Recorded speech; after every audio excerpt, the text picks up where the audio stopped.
What's up, tribe? How you guys doing? Go ahead and hit that subscribe button, and I hope you like this video. This is your review for the Real Housewives of nope, not Beverly Hills, Potomac, season 6, episode 14. So we are still at the fight, child. They still throwing lettuce and back and forth, and Mia breaking stuff. And Mia said, listen, I'm out of here. Like, I don't need to be here. She was like, listen, I got too much to lose. I don't need it. The guys are like, what the hell is going on? Who is screaming? Who is hollering? Who is involved? And Mia ready to go. G was like, well, hell, I didn't want to come anyway, so I'm cool. If you ready to go, let's go, because I ain't even want to be here. Then they come and get Chris, and they're like, Chris, Wendy goes to get Chris, and she gets her husband, and she tells Chris, listen, it's your wife. And she gets her husband and says, can you please talk to G? Because they're talking about leaving. Please don't let them leave. So, of course, when Chris was like, it's his wife, he was like, God damn. I was just trying to play pool and get drunk. That's it. That's all I was trying to do was play some pool and get drunk. So, Chris goes to talk to Candace and takes her outside. She was like, oh, I'm in trouble now. I'm in trouble now. Listen. If you automatically assume that you were in trouble when your husband show up, that means that you know you were wrong to begin with.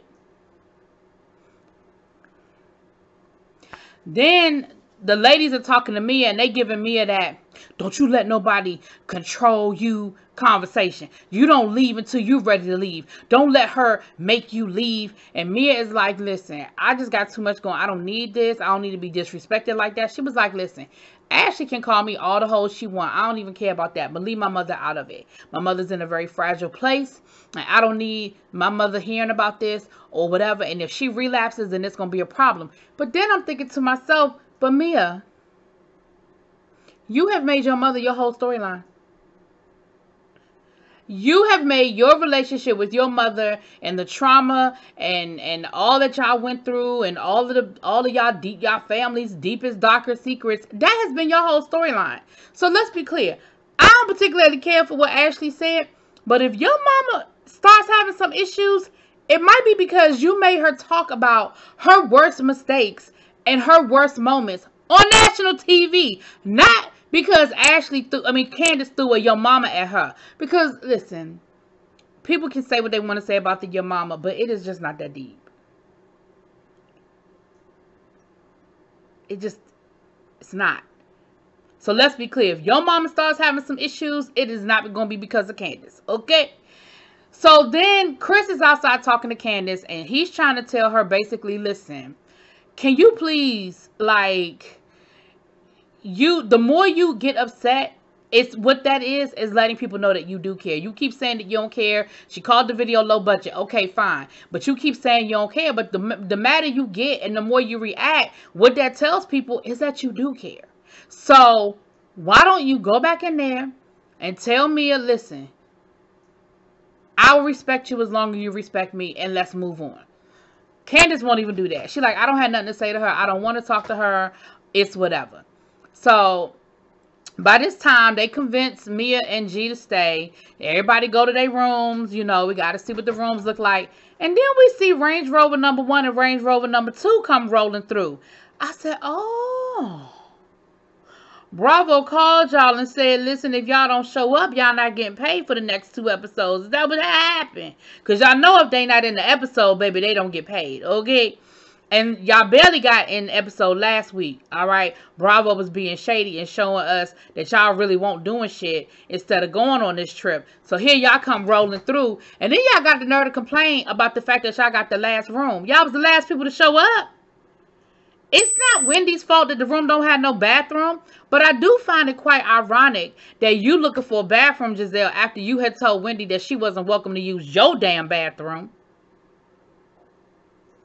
And Robin, I don't understand why y'all feel like we care this much about y'all personal information. We got Ashley talking about her vajayjay and her anal tears, and now Robin is telling the whole world that she is on her period. Because she don't say it once, she don't say it twice, she says it 3 times. Now, it's one thing to say it when you amongst the ladies, and because, you know, you trying to let them know, listen, I kind of need my own bathroom, because my menstrual situation is something fierce, and I don't really want to share a bathroom. I can respect that. But then they were on the Sprinter on their way to dinner, and she felt the need to tell the whole damn bus that she was on her period. Ma'am, nobody cares. Now, Giselle is still in her damn boot, and she got to walk up and down the steps in the boot. And so she was like, I can't be going down, because Wendy was like, I mean, their bathroom's downstairs. You know, now let's be clear. I do feel like Wendy was enjoying a little bit too much the fact that they needed a bathroom. But Giselle talking about, well, she's the host, and she's supposed to do this, and she's the host, and she's supposed to do that, and she doesn't seem like she cares. What more was she supposed to say to you? Was she supposed to build a bathroom? She said, oh, y'all don't have a bathroom in your room? And Giselle's response was, well, I mean, that's why I'm asking you. Do you see a bathroom? And Wendy was like, oh, well, their bathroom's downstairs. I don't know what else you wanted her to say. Now, Ashley said, girl, y'all can use my bathroom, because y'all know Ashley there by her damn self. So her bathroom, she said y'all can use her bathroom. I don't see what the problem is. We're turning this into something way more than it has to be, okay? But again, it's just the green-eyed bandits being the green-eyed bandits. Now, Robin talking about she looking for hotels to stay in. Bye.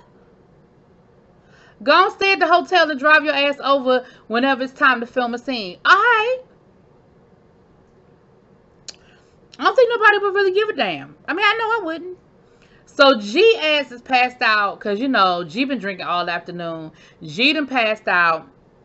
Oh, let me pause this real quick. Let me put a pin in that and come back.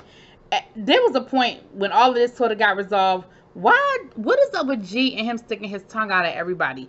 He was sticking his tongue out at Karen, you know, with the He kind of, you know, flirted with Ashley a little bit. He already, listen, G is inappropriate. And I find it to be very interesting if there's going to be a different response to G because he's being inappropriate with the women versus Michael, who was inappropriate with the men. Not so much the men on the show, but we know with the cameraman and that kind of thing. I'll be interested to see if there's a different reaction. But G is out of pocket, and he is out of pocket in multiple occasions throughout this episode, last episode, and it looks like next week's episode too. Anyway, then he starts talking about him meeting Mia at the strip club, but you know, he said, well, first I met you as a waitress, then I met you as an entertainer. Well, that's just a nice way of saying dancer, which is a nice way of saying scripper. Okay? Then he said, well, I used to pay her just for her conversation. And Mia talking about some $10,000. Girl, I mean, you probably could have just kept that to yourself. I don't feel like anybody needed to really know how much.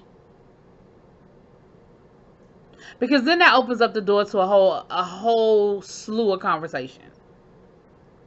We saw Chris have a conversation with Ashley, and he was like, listen, I know you and my wife don't always get along, but I just want to let you know that congratulations on the new baby. You know, motherhood looks good on you, and, you know, good to see you.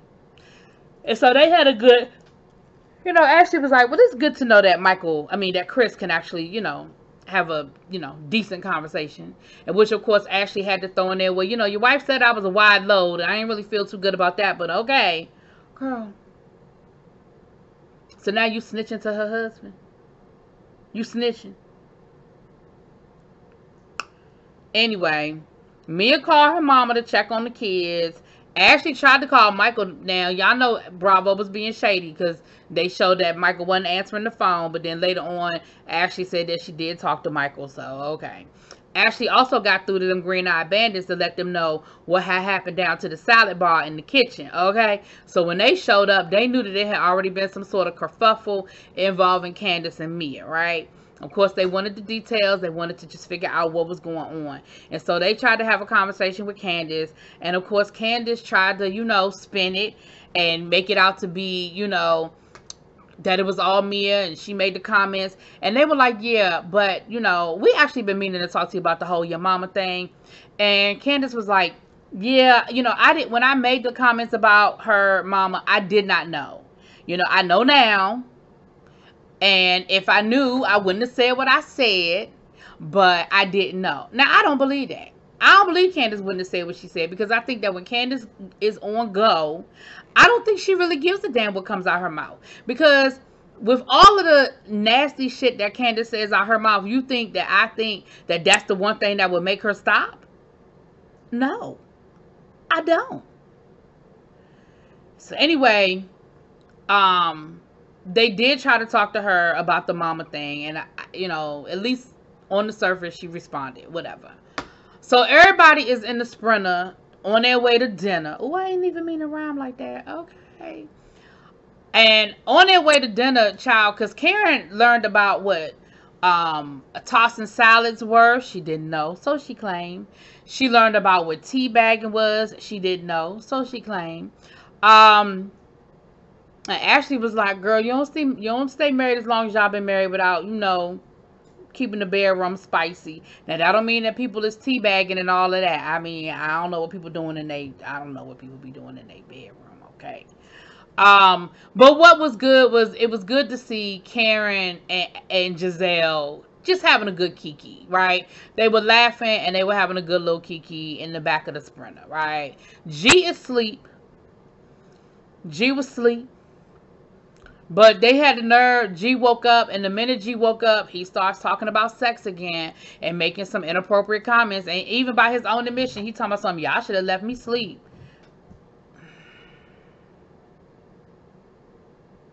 Again, I just want to see what the energy is going to be. Is the energy going to be different? Because it's women. That's all I'm saying.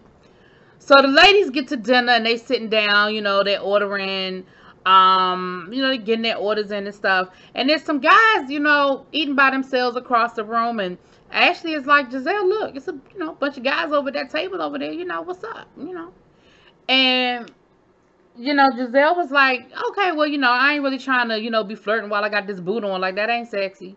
And Ashley was like, girl, carpe diem. Like, do what you do. So the guys actually ended up sending the table shots. And how about their wives were sitting on the other side of the restaurant talking about something? Excuse me? Like, I know y'all didn't send them shots, but y'all ain't sent nothing over here. Baby, Karen went over there, Karen went over there. In that moment, Karen reminded me of her mama. Karen reminded me of her mama. I mean, not her mama. I'm sorry, my grandmama. Lord, I said her mama. Karen reminded me of my grandmama. She went over to that table and told them that she is getting ready to celebrate her wedding, her 30 years, or however many years she been married, child. And that they ain't gonna never get there if they keep treating their wives like that, and that they need to send some drinks over there to their wives. That is something that my grandmother would have done. I'm telling y'all, my grandmother would have got up, walked over there, and done exactly what Karen did. And in that moment, I was cracking up, because I was like, Lord, if that ain't my damn grandmama. That ain't my grandmama. Anyway, it was a cute moment, but of course Giselle realized they married. I can't I don't want no parts of that. Wendy once again thanks everybody, because now everybody is at the table, and she thanks them for coming, and lets them know that the next day they'll be going out on a boat. Then they're going to have a crab boil down to the house. Listen, I was getting ready to go left. I'm going to leave it there. Crab boils in our area is, to me, new. I'm not going to say they new. That's a new thing. I remember having crab boils. One of my college girlfriends is from Savannah. And I remember having crab boils. Her dad would do the crab boils when we would go visit her in Savannah. And then for our graduation, he brought all this stuff up. And we had at our graduation party, he did a crab boil. That was like, so now all of a sudden, all these restaurants popping up, the Krabby Shack and all of that, with these crab boils. Listen, when I was growing up, we rolled out some newspaper. We went down to the wharf. We got us a couple of dozen crabs, maybe a bushel of crabs, depending on who was coming through. And they was cheaper if you bought them live. We take them back to the house. We cook them, steam them, throw some beer up in there. And we would sit down at the table and we would eat the crabs. We didn't have no corn and sausage and all that other stuff. No, ma'am. We just wanted some Chesapeake crabs. So all of this is some newfangled stuff. But moving on. So Ashley, who always understands the assignment, says to says to Chris, well, how did you feel earlier today, Chris, when you found out that the argument involved Candace?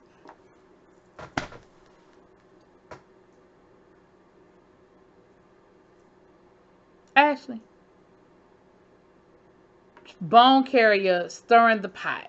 So, of course, that started a whole nother argument. And now Candace and Ashley are arguing about what Ashley did last year. No, before we even get to the last year part, the Chris, Michael, Candace, Ashley conversation came up. And once again, we're talking about what Candace said to Ashley versus what Ashley said to Candace. What Michael said about Chris versus what Chris said about Michael. Listen, all of y'all have said some nasty shit to each other. It is what it is. Either y'all gonna agree to move on, which is what Chris told Ashley to do earlier, or y'all gonna continue to stew in it. I don't know. But then Candace brought up last year about you did some snake stuff to me about last year, and this about last year, that about last year. And that's when Giselle had to step in and say, listen, I'm not getting ready to sit here. Ashley didn't have nothing to do with what happened last year. She didn't have anything to do with that. And Candace was like, she might not have had anything to do with it, but she, did some old snake shit by writing a letter and getting involved in a legal situation. So now this point, it's all elevated. Candace is loud. The whole restaurant is now looking at them. Chris is trying to get her to go outside. He's trying to get her to walk away. And she's like, I'm not going anywhere. I don't have to go anywhere. I'm not going anywhere. I'm not leaving. So Chris leaves. Because now he's pissed off, right? And probably a little embarrassed too. So now he's outside and he's like, I am so sick of this. I'm so over it. I'm so tired of always having to fight. Why is everything a fight? I'm so tired of this shit. So Skylar's husband goes out to check on Chris, and he was like, yo, is it always like this? Because, he new to the group. And he's like, is this what it always is? Is it always like this? Now, while that's going on outside, eventually Candace gets up and goes to check on Chris because they kept trying to get her to go check on her husband. And I feel like the more they asked her to go do it, the more determined she was not to go do it. But she eventually did get up and go out there. And while she was gone, that's when Ashley was having a conversation with Giselle. And she was like, listen, what Candace did earlier today was so deja vu of what happened last year. And now you basically are daring Mia to do something to you. Talking about, I've been through this last year. What you gonna do? What you gonna do? I already been through this. As like daring her to do it. And what Giselle's thing is that's very disappointing because we know what Candace went through last year. And it's almost like she didn't learn anything. It's almost as if what happened last year, it didn't mean anything. I was like, oh no, not the girl who had posters all over her house because she was so traumatized. Oh no, not her. No, not that one. Oh ma'am. Not the one that was keeping the Kleenex folded in a nice square in her pocket to pull out every time somebody brought up that fight that she was so traumatized by. But she did exactly that. And I thank you, Giselle, and thank you, Ashley, for recognizing that that's exactly what she did. She was goading Mia into doing something. And once again, so now she can play victim. Anyway, I know y'all gonna hate me and I know y'all gonna put it in them comments, and that is what it is. I mean, I love y'all anyway, but she absolutely did that. And I appreciate the fact that Mia didn't go there, but again, it could have easily escalated and gone down that path. And I'm not saying that Mia would have been right or wrong. I'm just saying, once again, it could have happened. And then what, Candace? Then what? Moving on. Eventually Chris came back into the restaurant. Him and Ashley talked, and he said the same thing. He was like, listen, I really wish that y'all would just stop and get over it. Like, I'm sick of it. Like, and I'm tired of, and I know what he wanted to say is that I'm tired of it always being you. Why you always gotta be in the middle of this shit? Like, I want us to just get along and be able to be cool. Cause, she was like, he was saying how, cause what happened between Candace and Monique cost him a friend in Chris. Him and Chris were really good friends. Well, I ain't say best friends or nothing, but they were really cool. They hung out outside of the show. They hung out outside of the women. And I feel like their relationship never repaired. And so he's saying the same thing. Like, I'm getting to know these guys. I'm getting cool with them. And you keep getting into arguments with their wives. And that's affecting me. Anyway, that was the episode, child. Y'all let me know what y'all think. Drop it in them comments. Peace.